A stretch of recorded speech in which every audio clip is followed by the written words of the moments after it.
जी अस्सलाम वालेकुम नाज़रीन, मैं हूं तालिब हुसैन अपने प्रोग्राम तरक्की पसंद के साथ। सबसे पहले आपसे दरखास्त है, प्लीज़ चैनल को सब्सक्राइब कीजिए और बेल नोटिफिकेशन ऑन कर दीजिए। तहरीक इंसाफ के महबूब और परवेज़ इलाही के इंतहाई प्यारे जो हैं वो बहाल हो गए हैं। ये किस्सा क्या है इसके बारे में हम ज़रा आपको बाद में बताएंगे, लेकिन सबसे पहले आ जाते हैं हम ऑडियो लीक्स पे। पाकिस्तान में जुडिशरी ने कभी भी नेक नामी नहीं कमाई। पाकिस्तान की आज की जो सियासी उथल पुथल है या सियासी या जमहूरी तौर पर जो पाकिस्तान कमज़ोर हुआ है, इसमें अदलिया का बहुत बड़ा किरदार है, जिसमें जिस्टर मुनीर हो, जिस्टर अनवार हो, मौलवी मुश्ताक हो, इरशाद हसन खां हो, अब्दुल हमीद डोगर हो और जनाब इफ्तिखार चौधरी, इसी तरीके से साकब निसार, सब ने अपना हिस्सा डाला है। पार्लियामान जो सबसे सुप्रीम इदारा है, सबकी माँ है, उसको बार बार कमज़ोर किया गया। सियासी लीडरों को फंदे पर लटकाया गया, जिला वतन किया गया, कैद में डाला गया और इन अदारों ने कभी अपनी नेकनामी, अपनी मंजी के थले जो है वो डांग नहीं फेरी। पंजाबी भी कहते हैं ना, मंजी थले डांग फेरना। अपनी मंजी के थले कभी डांग नहीं फेरी। हर इदारा, चाहे वो इस्टेब्लिशमेंट हो, एजेंसियां हों, वो दूसरों के काम में मुदाखलत करते हैं। एक वाहिद इदारा पार्लियामान है जो किसी के काम में मुदाखलत नहीं करता, जो कि सबसे कमज़ोर है, हालांकि वो सबकी माँ है, तमाम इदारों की माँ है। देखें, ये अदलिया का काम तो नहीं है ना कि वो इंतजामिया के मामलात में मुदाखलत करे। हुकूमत का काम है टैक्स लगाना, टैक्स माफ़ करना। यहाँ जजेस जो हैं वो टैक्स भी खुद लगाते हैं। अभी आप देख लीजिए जो उसका मामला था सुपर टैक्स का, उसमें भी उन्होंने वो कर दिया, मोबाइल फ़ोन पे टैक्स लगना है नहीं लगना, कॉल पे टैक्स लगना है नहीं लगना। ये फैसले अदलिया थोड़ी करेगी, ये इंतजामिया के फैसले हैं। किसी ने जलसा करने देना है नहीं देना, अमन अमान बरकरार रखना, ये इंतजामिया का काम है। हमारे यहाँ इंतजामिया के काम में भी मुदाखलत की जाती है। तो नतीजा ये है कि पाकिस्तान में जुडिशरी के माथे पर एक कलंक का टीका है जो धुलने का नाम नहीं ले रहा, और ना ही हमारे मोअज़्ज़ज़ जज साहबान जो है अदलिया की नेक नामी के लिए कुछ कर रहे हैं। अपने जो इदारे का वक़ार है उसको बहाल करने के लिए कुछ नहीं कर रहा।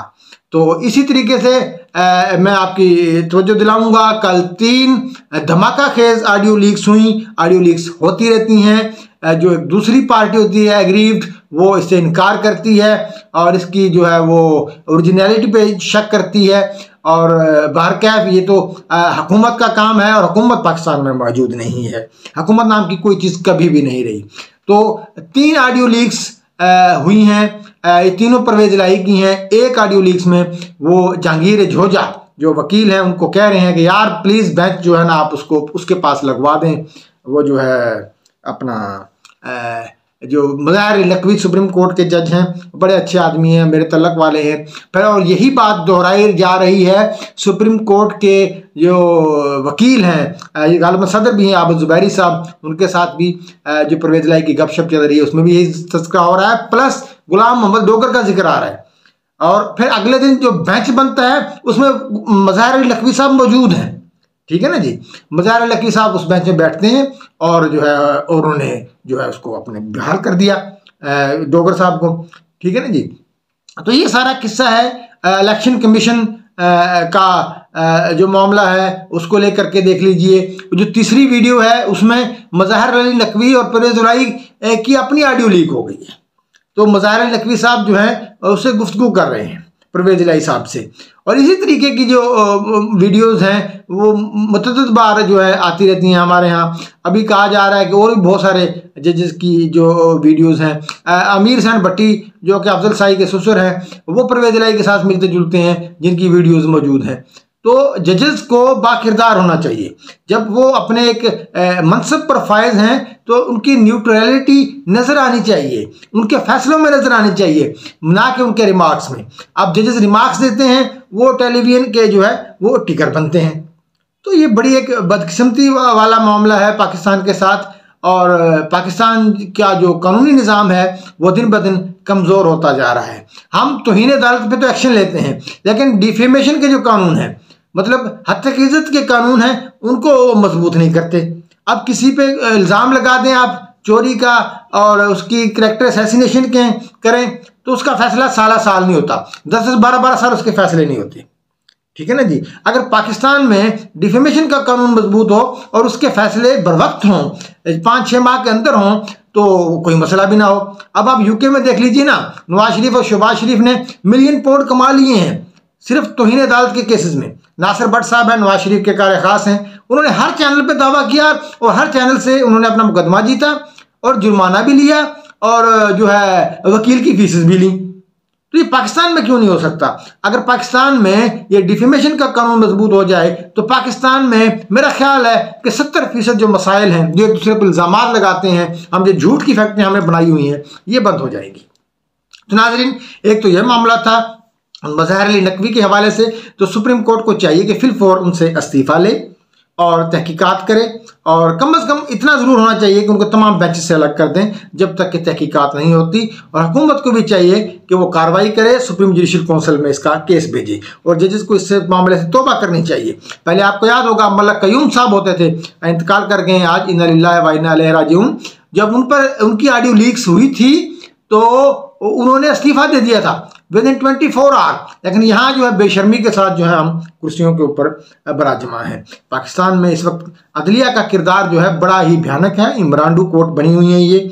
और देखें ना जी, इस्लामाबाद में वो जो बैंकिंग कोर्ट ने फैसला दिया, विद इन आवर जो है वहाँ अपील भी लग गई, बायोमेट्रिक के बगैर ही दरखास्त भी सुन ली गई, फैसला भी हो गया कि आप 22 तारीख तक फैसला ना करें। और इसी तरीके से जो है लाहौर हाई कोर्ट, मतलब कभी आप लाहौर हाई कोर्ट चले जाते हैं, कभी आप इस्लामाबाद हाई कोर्ट चले जाते हैं, कभी सुप्रीम कोर्ट चले जाते हैं। आज तक एक बंदा जिस पर बेशुमार चार्जेस हैं उसको अरेस्ट नहीं किया जा सका। मतलब आप लोअर कोर्ट जो है उसको काम ही नहीं करने देते, आप FIR क्वैश कर देते हैं, तहकीकात होने नहीं देते। ये है ही नहीं पाकिस्तान के कानून के अंदर कि भाई कोई तहकीकात को बंद कर दिया जाए। पर तहकीकात बंद नहीं हो सकती जब उन्होंने अपने मंतकी अंजाम तक पहुंचना है। अगर आपने यही कुछ करना है हाई कोर्ट सुप्रीम कोर्ट ने, तो फिर लोअर कोर्ट की जरूरत नहीं है, उसको खत्म कर दिया जाए। नवाज शरीफ के केस में भी ऐसा ही हुआ था कि सुप्रीम कोर्ट ने ऊपर से फैसला कर दिया और वो जो है मॉनिटरिंग जज लगा दिए, रोजाना की बुनियाद पर केस चल रहा है, उसकी प्रोग्रेस शेयर की जा रही है। इतना इंतकाम, इतना भयानक कानून।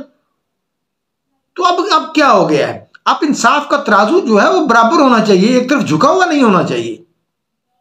ऊपर से इलेक्शन कमीशन को तड़ियां लगाई जा रही हैं। बुलाया आपने चीफ इलेक्शन कमिश्नर को किस मामले में? गुलाम मोहम्मद डोगर के मामले में, और ऊपर से आपने उनसे इलेक्शन की तारीख मांगना शुरू कर दी। पहली बात तो यह है कि चीफ इलेक्शन कमीशन और चीफ इलेक्शन कमिश्नर एक आईनी इदारा है, वो एक पार्लियामान के कानून की वजह से वजूद में आया है, उसके अपने इख्तियारात हैं, खुद मुख्तार अदारा है। आप उसको लाके जो है कटहरे में खड़ा कर देते हैं। तो नाज़रीन, ये तो एक मामला ये हो गया। और जो प्यारे वाला मामला है, प्यारे है गुलाम मोहम्मद डोगर साहब, जिनमें 2012 में ये इल्ज़ाम लगा था कि वह लाहौर में जो है जो गुंडों की सरपरस्ती कर रहे हैं, तमाम जराइम पेशा नासर की सरपरस्ती कर रहे हैं। जो उनकी फाइल है जिसको हम ACR कहते हैं, वो रेड है, सारी रेड है। उन्होंने अपनी ज़िंदगी में कोई नेक नामी नहीं कमाई। वो परवेज़ इलाही से थपकियाँ लेते हैं, शाबाश दे रहे हैं। पहले पाकिस्तान में हमने किसी को देखा है कि ऐसे थपकियाँ दी जाती हैं गुंडों को? परवेज़ इलाही साहब का काम तो गुंडे पालना है, उन्होंने हमेशा गुंडे ही पाले हैं और बेदरेक करप्शन करते हैं। तो ये सारा मामला है गुलाम मोहम्मद डोगर जो सुप्रीम कोर्ट ने बहाल कर दिए। देखिए, ये तो एक कानून है कि जब एक इलेक्शन का माहौल बन जाता है तो इलेक्शन कमीशन के पास इख्तियारात चले जाते हैं। तो वो सारे जो है ये मामलात देखता है, जहां उसे जानबदारी का शुबा होता है वो तबादला कर देता है, उसको इख्तियार हासिल है और वो तबादलों को रोक भी सकता है। तो ये एक मामला है, इंतहाई सीरियस मामला है। और देखिए, फिर ये इंतजामिया का काम है, सुप्रीम कोर्ट का काम नहीं है। वजीर आला अच्छा है, बुरा है, गंदा है, इंतजामिया अच्छी है, बुरी है, चोर है, करप्ट है, लेकिन कानूनी इख्तियार उन्हीं के पास है।